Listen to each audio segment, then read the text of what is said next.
দিল্লি নয়, পিন্ডি নয়, নয় অন্য কোন দেশ, সবার আগে বাংলাদেশ। কেন্দ্রীয় কার্যালয়ের সামনে তারুণ্যের সমাবেশে লন্ডন থেকে ভার্চুয়ালি যুক্ত হন বিএনপির ভারপ্রাপ্ত চেয়ারম্যান তারেক রহমান। সেখানে তিনি দলের নেতাকর্মীদের নির্বাচনের জন্য প্রস্তুতি নেওয়ার আহ্বান জানান। নির্বাচন নিয়ে টালবাহানা করা হচ্ছে দাবি করে লন্ডন থেকে দেওয়া বক্তব্যে তারেক রহমান জানান, আগামী ডিসেম্বরের মধ্যে জাতীয় নির্বাচন দিতে হবে। একই দিন জাপান সফরে থাকা অন্তর্বর্তী সরকারের প্রধান উপদেষ্টা ডক্টর মোহাম্মদ ইউনূস আগামী জাতীয় সংসদ নির্বাচন নিয়ে কথা বলেছেন। 28 মে ডক্টর ইউনূসের সঙ্গে টোকিওর ইম্পেরিয়াল হোটেলে জাপানের সাবেক প্রধানমন্ত্রী এবং জাপান বাংলাদেশ পার্লামেন্টারি ফ্রেন্ডশিপ লীগের সভাপতি তারো আশো সাক্ষাৎ করতে গেলে নির্বাচন নিয়ে নতুন করে তিনি তার অঙ্গীকার পুনর্ব্যক্ত করেন। প্রধান উপদেষ্টা ডক্টর মোহাম্মদ ইউনূস বলেন, দেশের জাতীয় নির্বাচন 2025 সালের ডিসেম্বর থেকে 2026 সালের জুনের মধ্যে যে কোনো সময় অনুষ্ঠিত হবে।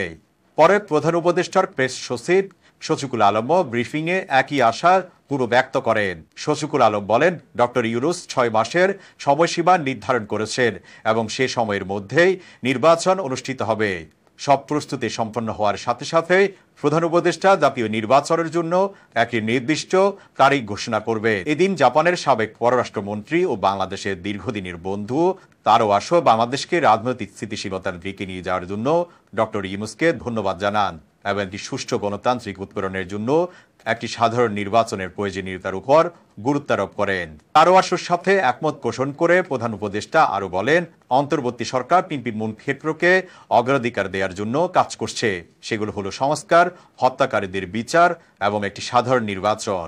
অন্তর্বর্তী সরকার ব্যাংকিং খাতে শৃঙ্খলা ফিরিয়ে আনা, বৈদেশিক মুদ্রার রিজার্ভ পুনর্গঠন এবং ঋণ পরিশোধে উল্লেখযোগ্য অর্থনৈতিক অগ্রগতি করেছে দাবি করে প্রধান উপদেষ্টা বলেন, আগের সরকার বাংলাদেশের প্রতিটি প্রতিষ্ঠানকে ধ্বংস করে দিয়েছে। এর আগে 27 মে রাতে 4 দিনের সরকারি সফরে জাপানে যান প্রধান উপদেষ্টা ডক্টর মোহাম্মদ ইউনূস।